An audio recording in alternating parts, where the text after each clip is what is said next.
বন্ধুরা আসসালামু আলাইকুম। আপনারা কেমন আছেন? আলহামদুলিল্লাহ ভালো আছেন, আমরাও ভালো আছি। দূরে ও কাছে যে যেখান থেকে আমার ভিডিওটি দেখছেন সবাইকে আমার আন্তরিক শুভেচ্ছা ও অভিনন্দন জানিয়ে আমি একটি ভিডিও শুরু করছি। বন্ধুরা আজকে আমি ঝিঙে দিয়ে পোয়া মাছ চচ্চড়ি করব।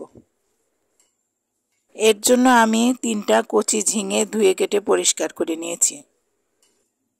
পেঁয়াজ আর রসুন একসঙ্গে করে বেটে নিয়েছি, আর কাঁচামরিচটা একটু থেতো করে নিয়েছি।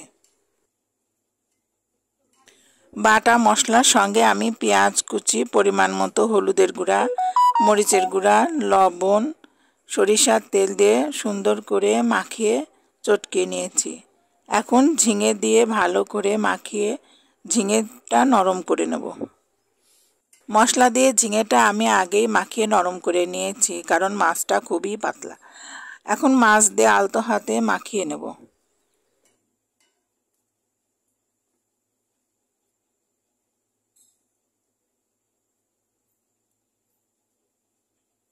এখন সামান্য পরিমাণ হাত ধুয়ে আমি পানি দেব। বেশি পানি দেব না, ঝিঙে থেকে পানি বের হবে, সেই পানি দিয়েই মাছ রান্না হয়ে যাবে।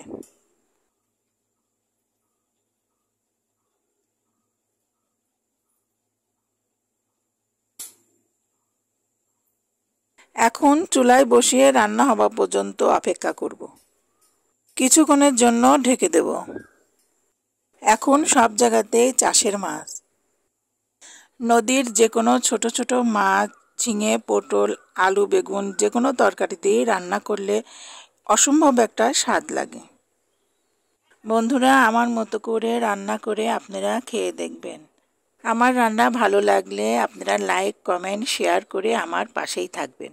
সবাই ভালো থাকবেন, সুস্থ থাকবেন, আমার জন্য দোয়া করবেন। এই ঝিঙে দিয়ে মাছের তরকারিটা অসম্ভব সুন্দর স্বাদ হয়েছিল। বড় মাছের তরকারিকেও হার মানিয়ে দেবে। ছোট মাছ রান্না যদি ভালো হয়, কখন যে আপনি 1 প্লেট ভাত খেয়ে ফেলবেন বুঝতে পারবেন না। আসসালামু আলাইকুম।